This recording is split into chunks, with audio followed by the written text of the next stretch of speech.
Most of us grind through our daily work lives, but we never truly appreciate the fruits of our labor. Hours spent dealing with daily commute, difficult bosses. Yet at the end of the day, we still don't have enough to pay for our bills, let alone buy something we truly enjoy. Now, what if I tell you that you can have some breathing room in your financial life by simply following 5 simple tips? Alright, here we go. First one is to actually track all your expenses. If you simply list down everything you spend on a daily basis, you are making yourself more aware of where money actually goes to. Spending $3 a day on coffee might not seem a lot, but if you just buy 1 cup of coffee every day for 2 months, that is about $180. Bit significant, right? In a year, that will be roughly $1,080. Just to make our computations easier though, let's just say you would have saved $1,000 if you abstain from buying 1 cup of coffee every day. In comparison, your $1,000 would have bought you the following: a brand new iPhone X, a subscription to Netflix for 6 years and 3 months, assuming the monthly rate for Netflix is $13 every month. If you are a sneakerhead with shoes ranging from $70 to $150, that would have been 6 to 40 new shoes in a year. You could have also invested $90 every month for 10 years at any equity fund. At an average annual interest rate of 8%, that would have netted you around $16,500 in 10 years. Almost enough to actually get you a decent sized sedan. Tracking your expenses gives you a macro view of your spending. As for the coffee example we just did, most people would not have noticed $3 a day, but $1,000 a year is actually quite significant. That would actually make a lot of people think twice into buying another cup of coffee. There are a lot of things you will realize if you simply list down all your expenses. I personally recommend you do this for about a year, maybe 3 to 5 years, just so you could see all your spending trends and analyze your expenses on a macro level. Second tip is to create financial goals. Start by defining clear financial goals. If you are aiming for something, there is a bigger chance that you will get it instead of just committing to something indefinitely. Now, clear goals look something like this. I'll start saving $1,000 per month. In 5 years, I should have $50,000 in my emergency fund. In 10 years, I would like to have my student loan fully paid. These goals are very defined and doable because they mention a specific amount, plus they are time-bound. Some people even go to the extent of cutting these into smaller time segments. For example, $1,000 per month is the same as $500 per 15 days, $250 per week, or $33 per day. Looking at a smaller time segment actually makes your financial goals that much more achievable, since the numbers aren't as daunting as they seem anymore. Another advantage of doing smaller time segments is it becomes habit forming. People generally agree that 66 days is how much it will take for anyone to form a habit. If we actually take this practice into investing, it means after about roughly 2 months, you would have formed a habit of saving daily, and in the succeeding days, saving would actually seem automatic for you. Our third tip is to pay yourself first. People are used to saving what is left after they have spent everything, or they have fully allocated their monthly budget.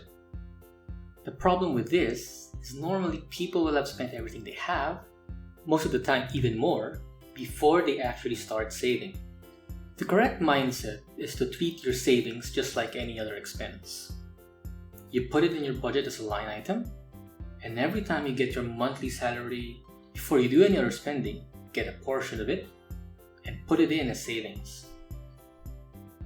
This way, even if you spent the remainder of your salary unwisely, like let's say doing impulse purchases or eating out at expensive restaurants, At the end of the day, you've already set something aside for that month.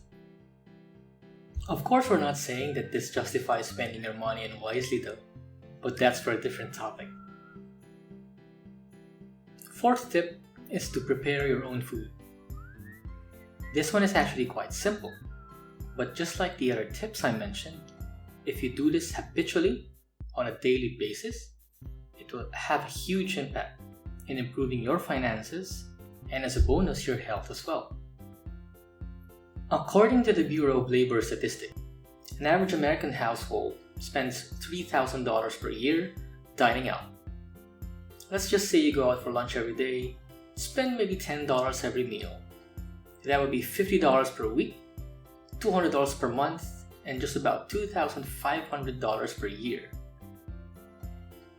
Take note that this doesn't include dinner yet, or the weekends, so the numbers could actually go a lot higher. Restaurants normally have a 300% markup, so a $10 meal would only cost you roughly $3.33 if you actually prepare it yourself. Now the $2,500 you spent in a year eating out would have just cost you $833.33. You do not have to go all or nothing here though.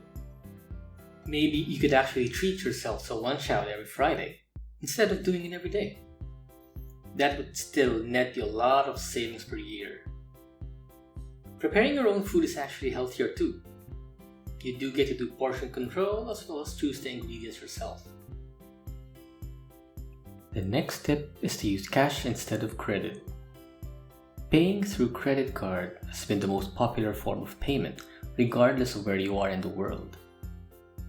It's easier to justify buying something with a piece of plastic than it is with actual cash.